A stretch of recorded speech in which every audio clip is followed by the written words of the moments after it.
Hello guys, welcome to Motor Octane. मेरा नाम है विराट और मोस्टली जब आप हमें ये चैनल पे देखते हैं, आप एक पैसेंजर व्हीकल देखते हैं जो आपके लिए और आपकी फैमिली के लिए सही है। But what about those people जो आपके घर तक आपका सामान लेके आते हैं, व्यापारी जो आपके पड़ोस में है उसकी दुकान के शेल्फ्स को भरने के लिए उनका सामान लेके आते हैं, और वो सब कौन लाता है? एक पिकअप ट्रक। हमारे साथ जुड़ा है आज द टाटा योद्धा 2.0 और हम जानेंगे कि ये ट्रक अब कैसा हो गया है, क्या अभी इसमें अपडेट्स आए हैं और क्या ये सेंस बनाता है उनके लिए जो हमारे को मदद करते हैं। Let's take a look at this vehicle. So guys, मैं आपको बताने वाला हूँ सब कुछ इस गाड़ी के बारे में जो एक पिकअप ट्रक ड्राइवर जो होता है उसको जानना होता है बेसिकली, जब अगर हम बात करें पे लोड के बारे में और सब कुछ। बट उसके पहले let's talk about the design. अब यहाँ पर जब हम फ्रंट देखते हैं, ये एक बहुत फेमिलियर लुक है जो हमारे रोड्स पे योद्धा का पहला डिज़ाइन, उसके पहले जो जेनॉन आती थी उसका डिज़ाइन लैंग्वेज अगर हम देखेंगे वो ही आपको यहाँ पे कंटिन्यूड मिलता है। अगर हम देखें यहाँ पे जो आपको हेडलैम्प्स मिलते हैं रेक्टेंगुलर, या फिर अगर आप देखें ट्रस्ट बार जो आपको मिलता है, टाटा का ग्रिल जो उनकी पिकअप ट्रक लाइंस जो है उसमें आपको मिलता है, वो यहाँ पर आपको मिलता है। अब जो ग्रिल है स्पेशली ऑन द योद्धा, ये पहले काफ़ी छोटी ग्रिल हुआ करती थी, इसे अभी एक काफ़ी बड़ी ग्रिल बना दिया गया है। आप नोटिस करेंगे on this kind of a vehicle already यहाँ पर रिफ्लेक्टर टेप लगी हुई है बम्पर पे, और जो ये बम्पर है इसे टाटा ने एक मॉड्यूलर डिज़ाइन बनाया है। तो बेसिकली क्या होता है, जब आप एक कंस्ट्रक्शन साइट पे जाते हैं, ख़राब रास्तों पे जाते हैं, या फिर एक ऐसी जगह पे जाते हैं जहाँ पे आपको पता है कि गाड़ी टच होने वाली है, डैमेज आने वाला है, तो पूरा फाइबर का जो बम्पर है वो रिप्लेस करना भारी पड़ता है और महंगा पड़ता है और एक हार्ड टास्क है। तो अगर आप ये बम्पर देखेंगे तो यहाँ पर ये मेटल का बम्पर है एक तो ज़्यादा हार्ड लास्टिंग, और ये 3 टुकड़ों में बना हुआ है। तो अगर यहाँ से कुछ टूटा है तो ये ही पार्ट रिप्लेस होगा, ये और ये इंटैक्ट रहेगा, और अगर बीच से कुछ टूटा है तो बीच का पार्ट ही रिप्लेस किया जाएगा। तो ये एक काफ़ी इनोवेटिव थॉट है। अब अगर हम बढ़ेंगे, यहाँ पे आइए साइड की तरफ, there are a lot of important things you have to cover. सबसे पहली चीज़ आपको यहाँ पे मिलते हैं 16 इंच के टायर्स, स्टील व्हील्स आपको मिलते हैं। प्रोफाइल इतनी अग्रेसिव नहीं है but at the same time they are going to get the job done. दूसरा, अब अगर देखेंगे यहाँ पे आपको योद्धा की बड़ी बैजिंग मिल जाती है, आपको इंडिकेटर्स जो है यहाँ पर मिलते हैं आपके साइड में ब्लैक कलर की क्लैडिंग के साथ, बड़े मिरर्स मिलते हैं आपको यहाँ पे, एंड नॉर्मल जो आपको ग्रैब स्टाइल डोर्स होते हैं वो ही मिलते हैं। डोर का थर्ड आपने सुना काफ़ी स्ट्रॉन्ग था। अब अगर हम पीछे की तरफ आएंगे, मैं आपको उसके पहले बता देना चाहता हूँ कि गाड़ी के अंदर जाने के लिए आपके पास यहाँ पर एक स्टेप आपको मिल जाता है। Getting in and out becomes a little easy every day के लिए आपके लिए। अब सबसे इंपॉर्टेंट पार्ट, द बेड। ये अब जो है काफ़ी बड़ा आपको दिख रहा है यहाँ पे है। इसकी जो कैपेसिटी है ये यहाँ पर सामान लेने की इज़ अराउंड 2000 kgs। अब यहाँ पे थोड़े से नंबर्स बात करना चाहूँगा, क्योंकि जो योद्धा है उसकी पहले होती थी 1200 kgs की कैपेसिटी, 1700 kgs की कैपेसिटी, और अब फर्स्ट इन सेगमेंट 2000 kgs की कैपेसिटी, 2 टन्स फुली लोडेड। ये N1 और N2 कैटेगरी के बीच में आती है, इट्स द हाइब्रिड व्हीकल। तो इससे क्या होता है ना कि पहले जो लोग होते थे ना जिनकी 1700 किलो की कैपेसिटी थी, उनको ओवरलोडिंग करनी पड़ती थी, फाइन्स लगते थे लोगों को, and at the same time it use to be like कि अगर मैं कम सामान लेके जाऊंगा और टोल क्रॉस करूंगा, अगर मैं क्रॉस डिस्टेंस कर रहा हूँ, समझ लीजिए मैं आंध्र प्रदेश से उड़ीसा जा रहा हूँ, आ रहा हूँ, उसमें प्रॉब्लम ये होती थी कि 2-3 बार ट्रिप करना पड़ता था ज़्यादा सामान लेके जाने के लिए। बट आप एक गो में अब ज़्यादा सामान लेके जा सकते हैं। अभी आप मेरे पीछे देख सकते हैं, ये गाड़ी फिल्ड अप है completely to 2 tons. This is the maximum this vehicle can take, and ये हमारे इंडिया में आपने देखा होगा इससे भी ज़्यादा सामान लेके जाते हैं। तो टाटा ने हमें बोला है कि यहाँ पर 2 टन लगा हुआ है, अगर कोई इसे ओवरलोड करता है, उन लोग ने वो भी सोच के जो इसकी चैसी है लैडर ऑन फ्रेम उसे री किया हुआ है। आगे आपको मिल जाते हैं 6 लीफ, पीछे 9 लीफ। अब अगर हम रियर की बात करें, यहाँ पर आपके पास ऑब्वियसली आपका जो टेल का गेट है वो है, ऐसे ही स्विंग होता है नीचे की तरफ। आपके पास रिफ्लेक्टर्स है, नॉर्मल आपके पास जो रेक्टेंगुलर टेल लैंप्स आते हैं वो ही आपको मिलते हैं यहाँ पे, एंड आपके पास पीछे पार्किंग सेंसर्स जो है वो मिल जाते हैं यहाँ पर आपको। अब इस गाड़ी की जो ग्राउंड क्लियरेंस है वो 210 की आपको ग्राउंड क्लियरेंस मिलती है, एंड ऑल्सो ये गाड़ी आपको क्रू कैब वर्जन में भी मिलती है जिसमें 4 दरवाजे आ जाते हैं, तो 5 लोगों की सीटिंग एरिया मिलती है।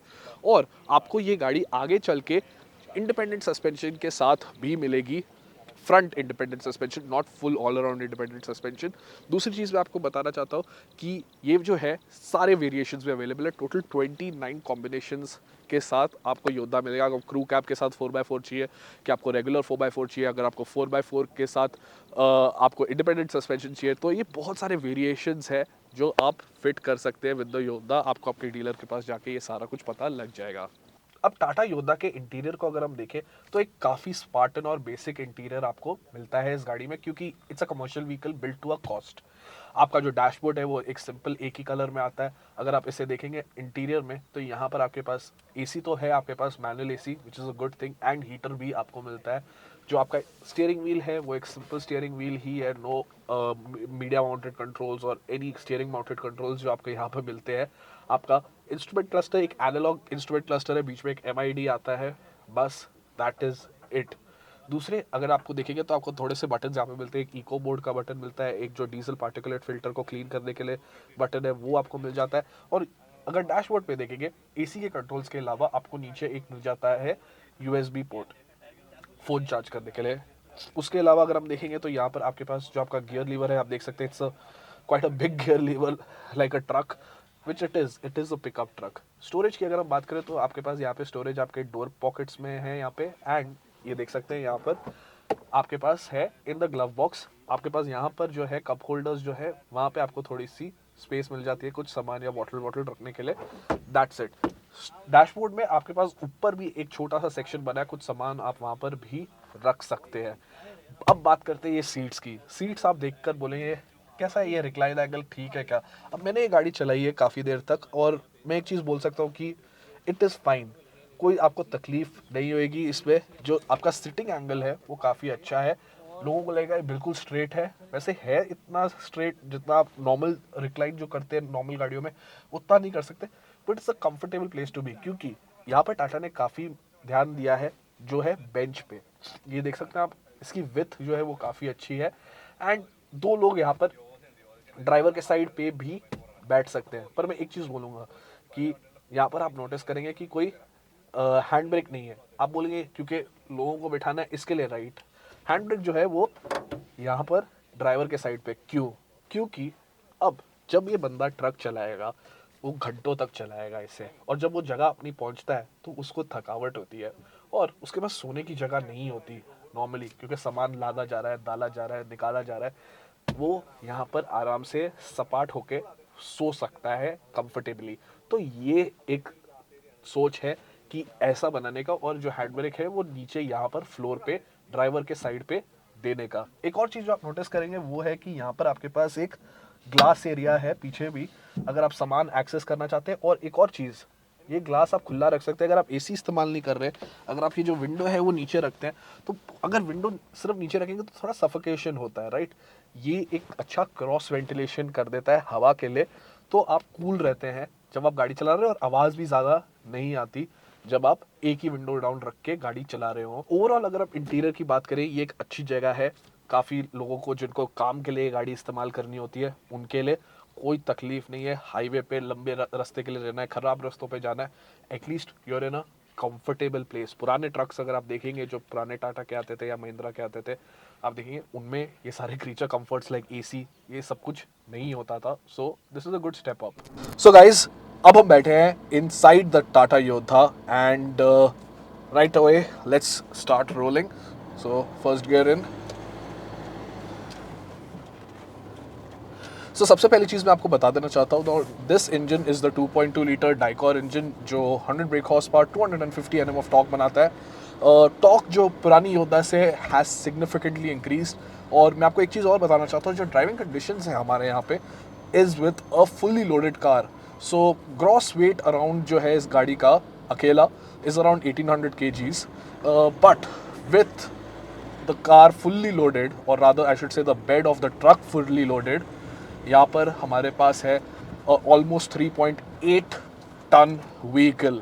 सो बेयर इन माइंड ये बात जब आप इस गाड़ी के बारे में सोच रहे हैं।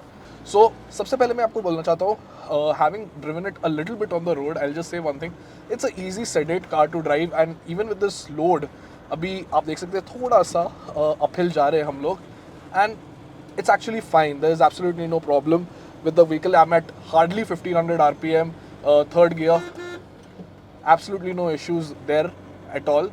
And अगर हम बात करें about rough road capability, जहाँ पे ये गाड़ी को कभी कभी जाना पड़ेगा, we do see pickup trucks on the road plying on the highway, but ये गाड़ियों को कभी कभी ख़राब रास्तों पे जाना पड़ता है, एंड वहाँ पर हमारा एक्सपीरियंस जो रहा है काफ़ी अच्छा रहा है इस गाड़ी के साथ. हम जो गाड़ी चला रहे हैं उसमें रिजिड सस्पेंशन फ्रंट और रियर पे है. आपको फ्रंट में 6 लीव्स मिलते हैं, पीछे 9 मिलते हैं लीव स्प्रिंग में आपको यहाँ पर, एंड इट्स एक्चुअली फाइन. जैसे हम लोग अभी चला रहे हैं 5th gear, absolutely no problem. Around 1500 rpm हमारी स्पीड है, around 60 kilometres per hour. And I also have a eco mode which you would use during conditions like these. Absolutely no problem. Car is cruising effortlessly. Claimed mileage is around 12 to 14, which I think so अगर आप ऐसी driving करेंगे is not going to be a hassle at all.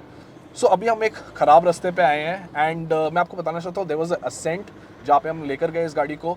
This is a fully loaded vehicle जैसे मैंने आपको पहले बताया, and आप देख सकते हैं अभी यहाँ पर एक रोड आया जहाँ पे ख़राब है, पूरा पानी निकला हुआ है, and absolutely no issues. The car has gone well. We are in 3rd gear. We did that in 2nd gear. It's a muddy road, completely broken road. This is the kind of road जहाँ पे आप कोई village में या फिर a place where आपको proper terrain नहीं मिलती, आप लेके जाएंगे इस गाड़ी को. Again we are going towards a bad road now, and as you can see, like I was saying, it's not the best suspension, but it takes the bumps well. मैं एक चीज़ बोलूँगा कि you do find the car intimidating at first, but then you have to get used to trusting the car कि आप अगर turn ले रहे हैं, रोड पे जा रहे हैं, it will not have a problem at all. Now as we are heading back to the road, मैं आपको बताना चाहता हूँ, let's just talk about drivability for a bit. अब मैं एक चीज़ बताऊँगा कि जो गियर बॉक्स है is absolutely fine. There is no issue there at all. And clutch जो है इसका काफ़ी लाइट है, वहाँ पे भी आपको कोई तकलीफ नहीं होगी. एक चीज़ जो आपको याद रखनी है, which obviously anyone who uses this vehicle as their daily vehicle or their vehicle for work knows, it's a long car. So आपको याद रखना है to be very vigilant when it comes to seeing आपकी गाड़ी कहाँ है. जहाँ पर हम लोग ने ये कोर्स था स्पेशली बनाया हुआ था, we took the car through the slaloms, and we had to keep in mind कि we couldn't do it fast, we had to do it slowly in a methodical manner कि कोई भी touch ना हो कौन. So guys, टाटा योद्धा ये vehicle मैंने आपको दिखाया, चलाया, एंड वर्डिक्ट की बात करते हैं. अब देखिए, ये जो गाड़ी है ये चंद किलोमीटर चला के ऑफ रोड थोड़ा लेके जाके इतना अंदाज़ा तो आ ही जाता है हमें कि यस दम है इसमें. बट ऑब्वियसली आई होप आगे चल के हमको ज़्यादा देर चलाने को मिले ये गाड़ी for a more extensive review, या फिर हम इसके साथ कोई टाइप की स्टोरी कर सके जहाँ पे हम इसकी पेलोड कैपेसिटी को कोई सामान लेके जाने के लिए इस्तेमाल कर सके. बट एक चीज़ तो पक्की है कि अगर आपको ख़राब रास्ते पूरा दिन डील करना है, हाईवे पे गाड़ी चलानी है, आपको सामान लेकर जाना है एक गो में बहुत सारा, और आपको लोगों को भी लेके जाना है जिसमें इसका क्रू कैब वर्जन आ जाता है, तो आपको ऐसे व्हीकल्स की ज़रूरत है. और टाटा ने योद्धा को एक काफ़ी बढ़िया प्रोडक्ट बना दिया है. इसके कंपेटिटर्स जो है वो इज़ुज़ू से आते हैं और महिंद्रा से आते हैं. डी मैक्स हो गई, बोलेरो पिकअप हो गई. एक चीज़ और मैं बोलना चाहता हूँ कि इसका जो इंडिपेंडेंट सस्पेंशन के साथ अगर आप ऑप्ट करेंगे, ये जो 2 टन की कैपेसिटी है वो 1.2 टन पे आ जाती है. जो यहाँ पर लीफ स्प्रिंग और रिजिड सस्पेंशन है वो ही यहाँ पर 2 टन ले सकता है. ऑब्वियसली चैसी जो है इसकी रीइंफोर्स्ड है एंड बेटर है to cope with that 2 tons और इवन मोर ओवरलोडिंग की जो टाटा कंटिजेंसी रखता है वो है यहाँ पर. But 1.2 tons is for the independent suspension, वो आपको याद रखना है, और उसका प्राइस भी जो है वो ज़्यादा हाई रहेगा. अब ये गाड़ी की जो प्राइसिंग है ये लगभग 9.98 लाख से एक्स शोरूम चालू होती है, एंड डिपेंडिंग ऑन जो आप वेरिएंट एडिशंस और क्या लेकर लेते हैं उससे ये प्राइस बढ़ता है. अब क्या आपको ये लेनी चाहिए और क्या लोगे आप? This is a first class vehicle. अगर आपको ये वीडियो अच्छा लगा इसे प्लीज़ लाइक करिए, सब्सक्राइब कीजिए हमारे चैनल को, and wait for more videos to come. Also अगर आप कंफ्यूज्ड आपको कौन सी गाड़ी लेनी चाहिए, आप मुझसे, रचित से और हमारी टीम ऑफ एक्सपर्ट्स के साथ जुड़ सकते हैं एक फ़ोन कॉल पे जानने के लिए आपके लिए कौन सी गाड़ी बेस्ट है. सो get in touch with us on motoroctane.com/car-consultancy.